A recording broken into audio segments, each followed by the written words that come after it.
This is Second Cutting, a story about land, animals, people, and how they all work together. My name is Amelia Cronin.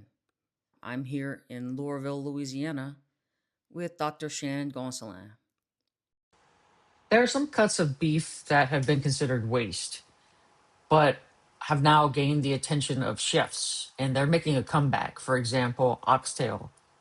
Do you think there's other cuts that have been considered trash or waste that we should look more closely at from a culinary perspective? Well, I tell you that the thing that happened about maybe I want to say 10 or 15 years ago, maybe before that, was that the chefs, and I don't know if this is worldwide or not, but I know a lot of chefs in New Orleans started calling us for certain cuts of meat that we would grind up or throw away or sell if we could.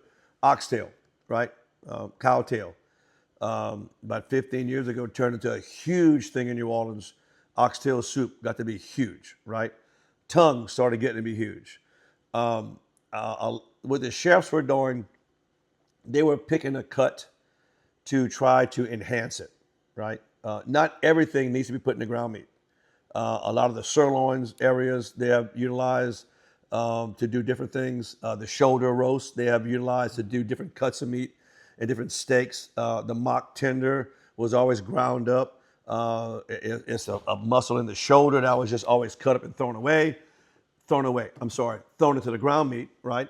Now the mock tender is this huge steak thing that they have done very well. So the chefs have done a tremendous job with picking a certain item that would used to be a lesser value cut of meat and turned it into something that is a much higher value cut of meat, and have done so by not adulterizing the meat, right? They just picked a cut that we would 20 years ago throw it in the grind automatically because it's not, quote, one of the middle meats or one of the ones that we want to eat, right? Now they're picking those meats out and trying them, cooking them a certain way or different ways, or serving them medium rare only and things like that, that are making those certain cuts very highly desirable. It seems like the chefs, maybe they're getting more knowledge about, uh, it seems anatomical, because there's this, on a veterinarian level, you know that there's reasons why, like organically, why the heart and the tongue don't have a different taste, right? There's different anatomical, biological, physiological reasons why. So maybe they're just kind of taking the, so you put everything in the grinder and it becomes this amalgamation, right? Right. So maybe they're taking it back out and I tell you, unpacking it. I tell you, chefs are artists. They think differently. They think out the box. So kudos to them. You know, they make our product shine all the time. Well, they love food. Yeah, and they can make ground meat look like, oh my God, please give me more, right? And it's just ground meat, right? They can do so many things at their disposal because, again, the way they think is out the box. And if they're one of those chefs that tend to want to go that direction, they can be unstoppable with what they want to pick and choose.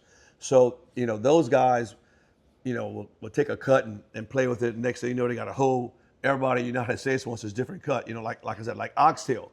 Why all of a sudden oxtail got to be a big deal? You know, it's always been available. It just happened to be a product that they were trying to utilize and make it to be a more valuable product, which they did. I think it starts with amusement, right? Like amuse. So I plan to amuse myself with a skirt steak later and look up recipe. You know what? Right. How should I? What's the best way? You know, how can I make this piece of meat a full expression of cow genetics?